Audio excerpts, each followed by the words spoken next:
So this is a little bit different than how I wanted to do this one. It's 1 a.m. here, and the internet is out. So I, I had to type up show notes, if you can imagine that. It's been a while since we've posted anything on the Night Ride Home feed, and this is going to go there as well.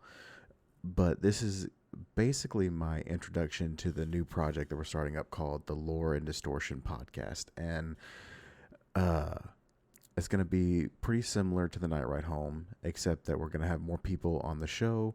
We're going to be doing a lot more with streaming and trying to be better with the social media presence of it all. So we're going to talk about a little bit more. The main thing for this episode is that I'm going to give you all the social medias that we have set up so far, so that if you listen to this from the Night Ride Home, you can know to go over to all the new the RSS feeds and all that good stuff to follow us. So so far, like I said, the internet's out, so I don't have everything, but we do have a Blue Sky. We do have an I'm not calling it X, it's Twitter. You can find us just by looking up Lore and Distortion. We should pop right up. But the links that I do, YouTube as well. We're on there, Lore and Distortion podcast.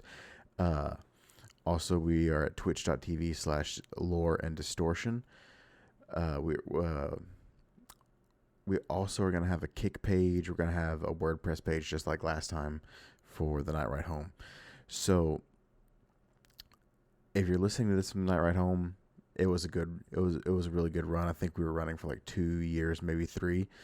We're going to have a lot more people on. Like I said, it's going to be a lot better quality. I mean, as you can hear just from listening to this, I'm not recording from my car. I'm recording with an actual microphone. If you can fathom that concept, and not using AirPod Pros. So let me see. Do I have anything else for the... Yeah, so just follow us on all the new stuff. And we have one review to do. It's going to be, pretty short form. This is half promoting the new project, half doing this last review, and then another half... Well, I mean, I guess you do thirds. It's late. Don't judge me. So we have a review for this game called Demonschool, and I can't remember which event that they announced this at, but I remember seeing it, and it was kind of billed as a tactics-based RPG with elements of Persona, made by Necrosoft Games, available November 19th. I'm pretty sure it's Steam Deck verified. I played it on my Steam Deck. It runs great.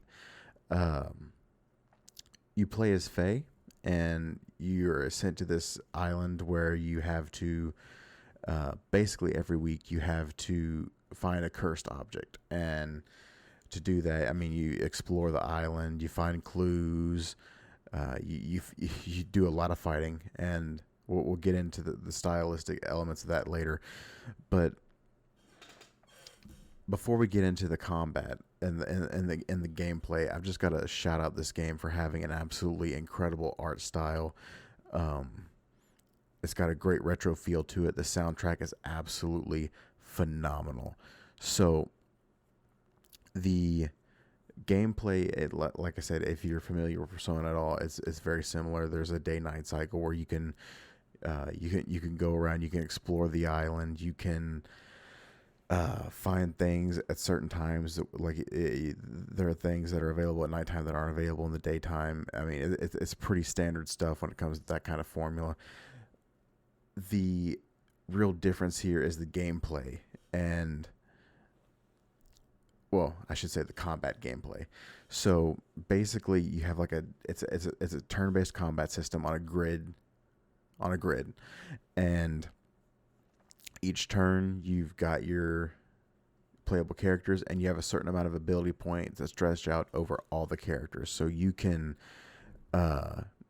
if you make too many moves with one character, you won't be able to move the rest of them, and vice versa. There have been multiple turns where I was on like a roll with a couple characters, and then my fourth character in the party just didn't get to move because I moved too often. Basically, you you line up your characters and you pick which moves you want, and you push the play button, and all the moves play out at once, and you get this really beautifully animated combat. And what makes it special is that each character has different play styles. There are characters that do damage. There are characters that can swap places with other enemies on the map and stun them and do debuffs. And there's one character that can heal, but he's also a pacifist, so he cannot engage in any form of combat. And what also kind of differentiates this is that it's not based on, oh, you hear the enemies on the map, kill them all. Basically, there is a certain amount of enemies that you have to kill in each combat encounter, and once you hit that amount, you can move any one of your playable characters to the other side of the map, and once they get there, you seal it, and the encounter's over. That is aside from the boss battles, that is the main thing that you're going to be doing in combat: killing a certain amount of enemies, getting to the other end, sealing the combat area, and then you're done. The boss fights is a little bit different. You just have to you have to take down the boss, and I can tell you that the boss fights are very well designed, and they all have mechanics that are unique to them, and it really makes those encounters stand out. But it's also, as far as the normal encounters go, it gets to the point where you feel like you're doing the same thing over and over again, because there are so many combat encounters, and the enemy variety could be more. Like, I wish that either they had put in less combat encounters, or that they had less combat encounters or more enemy variety. That's what I was. That's the words I was looking for. But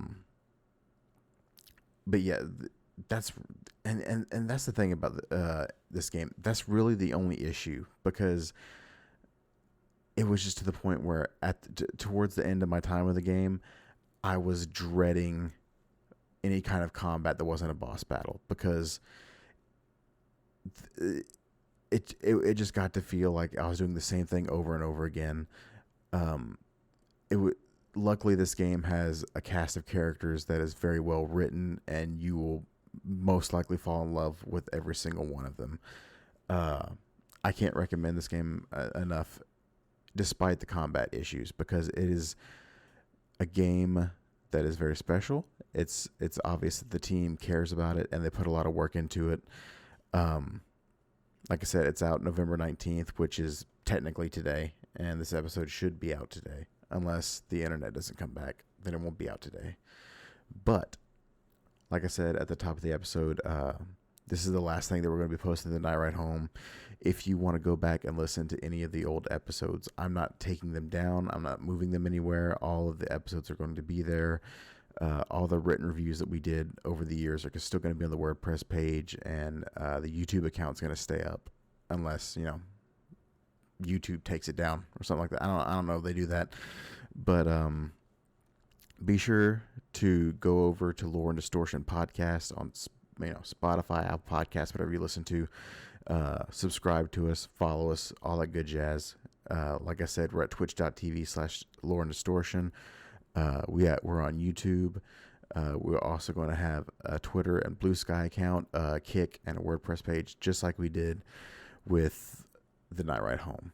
The Night Ride Home was a really good project, and I just think that this is the natural evolution to that. So go check out all that stuff. Go check out Demonschool, and I can't wait for you guys to see what we're cooking up, because we have a lot of cool stuff coming out.